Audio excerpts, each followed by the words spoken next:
Mon père, Claude Lafage, est né en France, dans la ville de Reims, en Champagne, en 1929. Il était le troisième d'une famille de 3 enfants. En 1931, son père décède d'un accident d'auto. Alors là, la famille se retrouve en situation plus difficile. Quelques années plus tard, arrive la guerre. On est en France. Alors, c'est la guerre, la Deuxième Guerre mondiale qui se déclare. En 1944, un petit peu avant la fin de la guerre, la maman de mon père, elle s'appelait Lucie, elle se fait prendre dans une embuscade dans le petit village de Francescas et elle se fait tuer par les Allemands. Alors là, à ce moment-là, mon père a 15 ans et il devient orphelin. Son grand frère est parti à la guerre, il sait pas trop où. Sa sœur, je pense, est à Paris, en tout cas. Donc, il se retrouve seul. En 1951, commence chez lui cette pensée de peut-être partir, émigrer, aller ailleurs. Alors, il décide d'émigrer au Canada. Donc, il arrive à Québec en 1951 sur le bateau qui s'appelle le Nelly et commence une nouvelle vie. Pour toutes sortes de circonstances, il va se retrouver à Saint-Jean-sur-Richelieu. Il va exercer toutes sortes de métiers. En France, adolescent, il avait étudié en menuiserie. Alors, il va faire toutes sortes de métiers de la construction. Et en 1956, il va rencontrer ma mère, Marcel Vallée. Et pas longtemps après, je dirais même pas un an plus tard, il se marie. 1957. Alors, le 29 juin 1957, ça va faire 60 ans l'année prochaine. En 1975, on va partir de Saint-Jean et on va venir s'installer à Magog. Mon père va trouver un terrain, on va défricher tout ça, on va travailler fort et puis il va construire une belle grande maison là-bas de ses mains. Nous autres, ça nous impressionnait beaucoup de le voir aller. On était adolescents à ce moment-là, on était peut-être moins travaillants. Lui, il a toujours été extrêmement travaillant. Alors, il va construire une belle maison. Alors, mon père a travaillé à peu près 20 ans à la PCHQ. Ça a été un travail dont nous, on a été très conscients parce que là, on était adolescents, puis on était jeunes adultes. Alors, on a vu à quel point il s'est donné. Mais c'est un homme qui se donne dans tout ce qu'il entreprend. En fait, la façon que j'ai rencontré Claude Lafage, ça a été en quête de devenir un entrepreneur plus informé. Je me suis adressé à la PCHQ, sans savoir exactement c'était quoi. Je veux dire que là, après une demi-heure, je me suis dit, est-ce que j'adhère à la PCHQ ou j'adhère à lui? Finalement, j'ai adhéré aux deux. Parce que Claude et l'association, ça fait un, ça. On peut le remercier. C'est un des directeurs les plus convaincants et les plus actifs qu'on a connus dans l'organisation. C'est dans les années 79, il y a eu de mis de l'avant, l'association a planifié de faire un salon Expo Habitat pour promouvoir l'habitation dans la région. Ça a été tout fait sur une base bénévole. L'Expo Habitat, avec les années, a progressé beaucoup grâce à Claude. Claude a beaucoup participé à la création de l'association de la Haute-Yamaska. Claude s'est beaucoup investi là-dedans et a beaucoup travaillé pour aider cette régionale-là à se développer. Au niveau de la régionale de Sherbrooke, il y avait quand même institué, avec l'apport de certains membres de l'association, un club qu'on appelait le Club des 5. Tout membre qui inscrivait 5 nouveaux membres dans un an était admis au Club des 5. C'était un super agréable entre amis du Club des 5. Et puis, ça l'a beaucoup aidé l'association à faire du recrutement. Claude a beaucoup aidé les entreprises à cheminer et à développer leur côté économique et aussi de devenir plus compétent et fournir des maisons de meilleure qualité. Il s'est beaucoup impliqué aussi à la garantie des maisons neuves afin de faire comprendre aux membres c'était quoi exactement. Plusieurs membres n'étaient pas d'accord avec ça au début, puis par la suite, c'est devenu un standard pour toutes les entreprises que d'être membre à la PCHQ. Il était un bon conseiller pour la provinciale parce qu'il avait les 2 pieds sur le terrain et en même temps un consultant pour plusieurs chefs de service à l'APCHQ provinciale. Fait que Claude a été beaucoup apprécié, non seulement en Estrie, mais sur le plan provincial. Si on veut parler de voyage, Claude a organisé régulièrement des voyages pour créer une ambiance et une fraternité entre les entrepreneurs, y compris sous-traitants, fournisseurs et entrepreneurs généraux. C'est devenu un groupe social très tissé serré, qu'on pourrait dire, là, autour de Claude, parce que c'était un homme dynamique, avec le cœur sur la main, qui a toujours voulu aider les gens. Pour moi, Claude, c'est devenu un ami. Il a même assisté à nos noces et il s'était offert avec sa grande générosité pour devenir maître de cérémonie. Il a organisé la fête pour 130 personnes, qui était une fête champêtre chez nous, avec grandiose, puis toujours bénévolement. Il n'a jamais voulu qu'on le récompense de quelque façon que ce soit.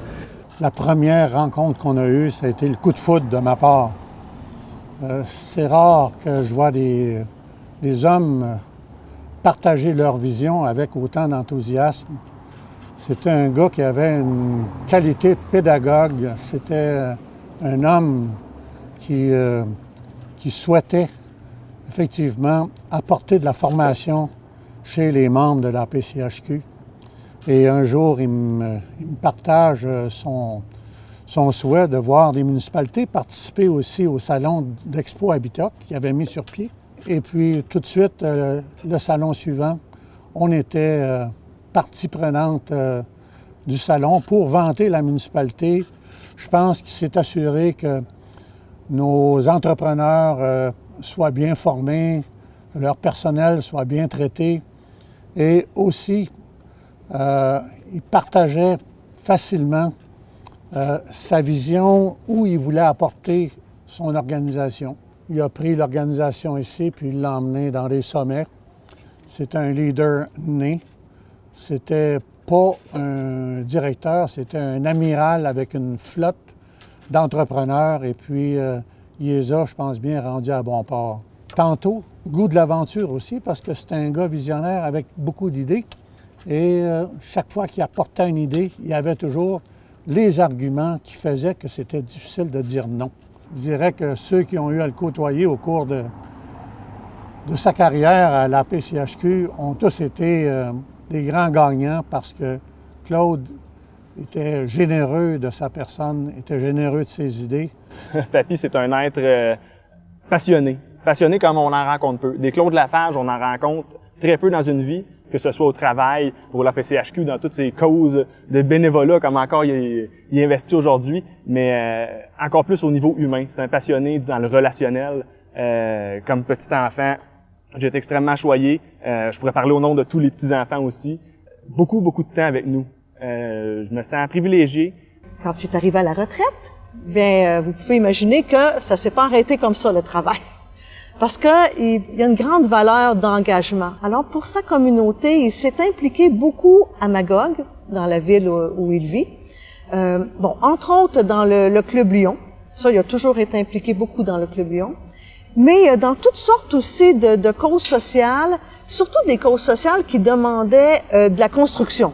Alors, je me rappelle, entre autres, qu'il a aidé à bâtir toute une rue. C'est la rue Alphonse Desjardins à Magog, où là, il y avait des maisons. C'était la première fois là, qu'on voyait ce genre de projet-là. Des maisons pour des jeunes retraités. Lui, il n'est jamais allé habiter là, parce que lui, il se considérait pas comme quelqu'un qui avait un certain âge ou qui était à la retraite. Là. Ça, c'était pour d'autres personnes. Mais bon, alors pour des gens retraités ou encore autonomes, mais tu sais, qui avaient besoin peut-être d'une maison plus adaptée, pas de sous-sol, pas trop de marche à monter. Alors ça, il a aidé beaucoup à construire sur cette rue-là des maisons pour des personnes qui avaient des besoins plus spécifiques. Papa a aussi donné beaucoup de temps à la paroisse Saint-Patrice. Ça, c'est la grosse église à Magog. Il a beaucoup aidé pour le patrimoine de cette église-là, la conservation patrimoniale de l'église. Je pense qu'il a été pendant une vingtaine d'années président d'assemblée de fabrique. Il vient d'ailleurs de laisser, ça fait peut-être 2 ans, cette implication-là à la paroisse. Et toute son expérience encore là, dans le bâtiment, il a beaucoup mis ça, ça a beaucoup aidé pour ce projet qu'ils avaient de tenir l'Église en bon ordre et même lui redonner tout ce qu'elle avait été comme Église patrimoniale, c'est ça.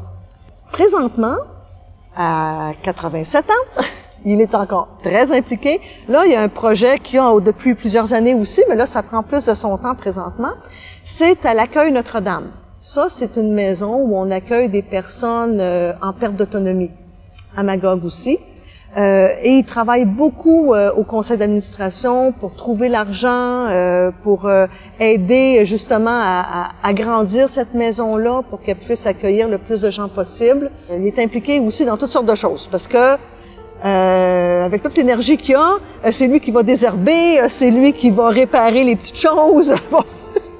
Il est très énergique, mon père, plus que nous tous. Puis, il est pas capable de rester assis à rien faire. C'est ça qui le tient en vie, je pense, puis c'est beau de voir ça, vraiment. On peut dire que ça a été tout un apport pour la société. Je regarde ça, là, mon père qui est arrivé au Québec en 1951, tout ce qu'il a donné pour sa société, c'est incroyable. Claude, finalement, j'aimerais te remercier spécialement pour tout ce que tu as fait pour les entrepreneurs, pour l'association et pour moi-même. Moi, je peux te dire que l'entreprise Les Constructions Gaétan-Rouillard n'aurait pas été la même sans ta présence, sans tes conseils et sans ton professionnalisme. J'ai beaucoup apprécié te connaître et pour moi, tu fais partie des grands hommes. Un grand merci pour tout ce que tu as fait pour nous, les municipalités, mais aussi pour les familles. Tu es un personnage spécial et puis je suis très heureux de t'avoir rencontré et de t'avoir connu surtout. Merci, Claude. Papa, je veux te dire que on t'aime profondément.